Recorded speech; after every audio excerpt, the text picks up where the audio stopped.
नमस्कार। आप ये लाइव तस्वीर देख रहे हैं हरियाणा के ज़िला यमुनानगर के एडीओ ऑफिस से। और आप सभी को बता दें कि दिन प्रतिदिन जो है जितने भी बच्चे स्कूलों में पढ़ते हैं, प्राइवेट स्कूलों में पढ़ते हैं, उनके पेरेंट्सों की जो है हमेशा यही होती है, गुहार होती है कि जो स्कूल के एनुअल चार्जेस जो है वो ले लिया जाता है और कहीं ना कहीं आइडेंटिटी कार्ड के भी जो है ले लिए जाते हैं। और सब कहा जाता है कि जो फीस जो है फीस अलग से दी जाए, आइडेंटिटी कार्ड के जो पैसे हैं वो भी अलग से दिए जाए। आप सभी को गुजारिश है ज़्यादा शेयर करें। आप सभी को लाइव तस्वीर दिखा रहे हैं हरियाणा के ज़िला यमुनानगर के एडीओ ऑफिस से। आइए बातचीत करने का प्रयास करेंगे पेरेंट्स से कि क्या है कहना इनका, यहाँ पर क्यों पहुंच।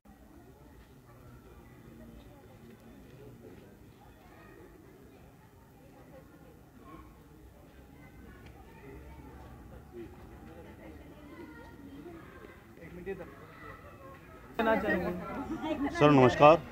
सर हम एज ए पेरेंट एसोसिएशन हम 2 साल से ये फाइट कर रहे हैं कोरोना काल से। उससे पहले नहीं था हमारा कोई भी मुद्दा, लेकिन कोरोना काल में काफ़ी जो पेरेंट्स हैं उनको दिक्कतें आई हैं, जैसे फाइनेंशियल प्रॉब्लम, उनकी जॉब चली गई है या किन्हीं की व्यापार बंद हैं।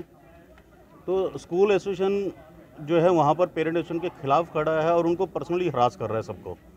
दूसरा मुद्दा ये है कि भी कोविड काल में जो कंसेशन का मुद्दा है, जो पेरेंट्स बिल्कुल फ़ीस नहीं दे पा रहे या वो कह रहे हैं कि कुछ कंसेशन किया जाए, वो नहीं स्कूल सुन रहा है।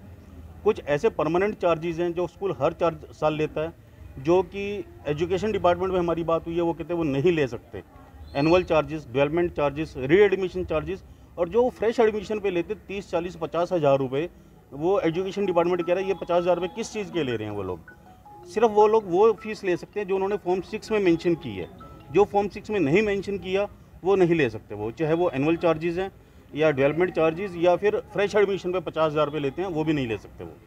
तो सर बार बार जो है यही बात उठती है, लेकिन समाधान कुछ भी नहीं निकलता। समाधान इसलिए नहीं निकलता, एक तो हमारी एकजुटता को तोड़ रहे हैं वो लोग। वो क्या करते हैं, वो पेरेंट्स को डरा रहे हैं कि भाई हम आपके बच्चों को स्कूल से निकाल देंगे, इनको एग्ज़ाम नहीं देने देंगे, इनका रिजल्ट रोक लेंगे, इनको फेल कर देंगे। अब 8th क्लास 10th या बोर्ड, जिनके बोर्ड के एग्ज़ाम है, उनको तंग किया जाता है कि भाई हम आपका बोर्ड का एनरोलमेंट नहीं देंगे, हम आपके इंटरनल एग्ज़ाम मार्क्स नहीं लगाएंगे। तो पेरेंट्स डर जाते हैं। आज किस लिए आई हैं? आज इसीलिए आए हैं, डीओ साहब ने हमें बुलाया था, हमारी डीसी साहब से रेगुलर मीटिंग हो रही है। डीसी साहब ने ऑर्डर दिए थे डीओ साहब को कि विद इन वीक इनका सोल्यूशन किया जाए। जो भी इनके मुद्दे हैं, चाहे वो फ़ी कंसेशन का है या एनुअल चार्ज का है या फ्रेश एडमिशन का, जो डोनेशन के नाम पे ये लेते हैं और जिसकी कहीं स्कूल रसीद भी नहीं देते हैं। तो इन्होंने बोला कि भी FFRC अम्बाला से इनकी मीटिंग है, कल भी है मीटिंग। तो उसमें जहाँ तक है कल कोई डिसीजन पे पहुँच पाएंगे कि जो ये एनुअल चार्जेस ले रहे हैं और फ़ी कंसेशन का जो मुद्दा है कोविड काल का, जो 2 साल का है, या फिर जो फ्रेश एडमिशन का है, उसका मोस्ट प्रोबेबली कुछ 2-4 दिन में सोल्यूशन निकल पाए। इससे पहले भी 3-4 बार आप यहाँ आ चुके हैं। 3-4 बार नहीं मैम, हम पिछले 2 साल से लगातार चल रहे हैं। हम 12 महीने से डीओ ऑफिस और 6 महीने से डीसी ऑफिस के चक्कर काट रहे हैं। आगे की क्या रणनीति है? आगे की रणनीति यही है कि भी काम या तो हमारे देश में 2 ही तरीके से होता है, भीड़ तंत्र से होता है या फिर हाई कोर्ट से होगा। अगर स्कूल नहीं मानेगा या तो भीड़ होगी या फिर हमें कोर्ट में जाना होगा। अमित भाटिया। हाँ जी, क्या वैसे कुछ तो कहना चाहेंगे आप? पिछले 6 साल से हम इस काम में लगे हुए हैं। ये लोग 6 सालों से हम स्कूल के एनुअल चार्जेस और उनके उल्टे सीधे जो एक्सपेंसेस स्कूल वाले ज़बरदस्ती लेते हैं उनके ऊपर हम कर रहे हैं, लेकिन बहुत कोशिश के बावजूद कुछ कार्रवाई नहीं हो पाती इन पे।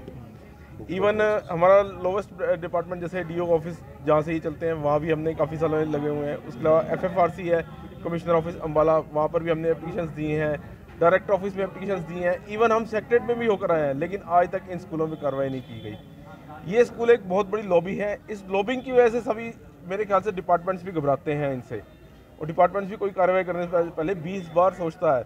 इसी डिपार्टमेंट से 10 बार लेटर इशू है, ये नहीं दो, इसका रिप्लाई दोगे तो हम कार्रवाई करेंगे, लेकिन आज तक डिपार्टमेंट की तरफ से कोई कार्रवाई नहीं हुई। डीसी साहब ने कई बार लेटर लिख लिए, लेकिन ये स्कूल परवाह नहीं करते। ये स्कूल के बाहर आप देखोगे, कुछ स्कूलों के बाहर एक चेक की फोटोस्टेट कॉपी लगी है, 5 लाख का चेक हमने इस पे कोविड में दे दिया, या ये इसमें दे दिया, ये डोनेशन दे दिया। तो यही चीज़ें इनको बचाती हैं, ये उन्हीं फंड्स की वजह से बचे हुए हैं।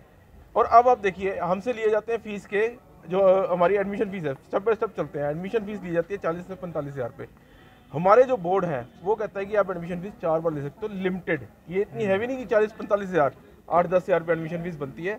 आप फर्स्ट क्लास में लीजिए, आप 5th क्लास में, 6th क्लास में लीजिए, आप 9th में लीजिए, आप +1 में लीजिए, 10-10 हज़ार करके 4 बार ले लीजिए। उसमें एटलीस्ट हम स्कूल चेंज करना चाहें, हम स्कूल चेंज कर सकते हैं।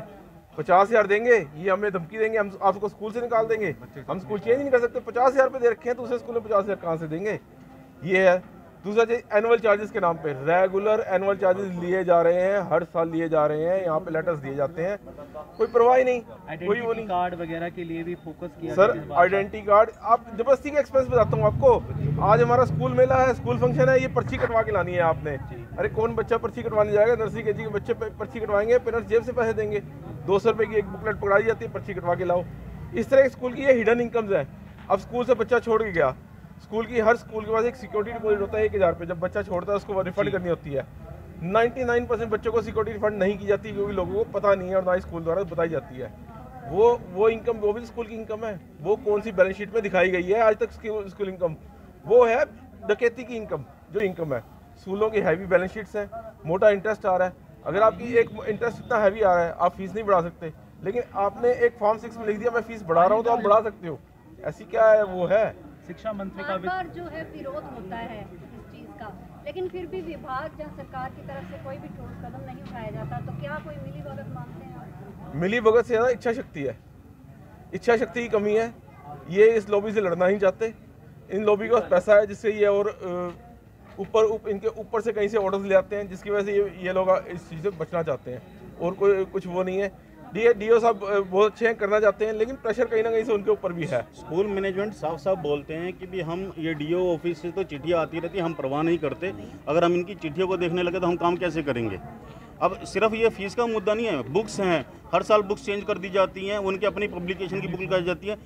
5,000 रुपये का बुक का सेट आता है, जो अगर मार्केट में बच्चा लेना चाहे तो 1,000 रुपये में मिल जाएगा, लेकिन वो मिलेगा कहाँ से? सिर्फ स्कूल की दुकान से। ऐसे ही हर साल ड्रेसेस बार बार चेंज करी जाती हैं, तो एक वो स्कूल वाले जो हैं बुक्स और ड्रेसेस में ही 50% का कमीशन खाते हैं, जो कि बुक सेलर और ड्रेस वाले बताते हैं।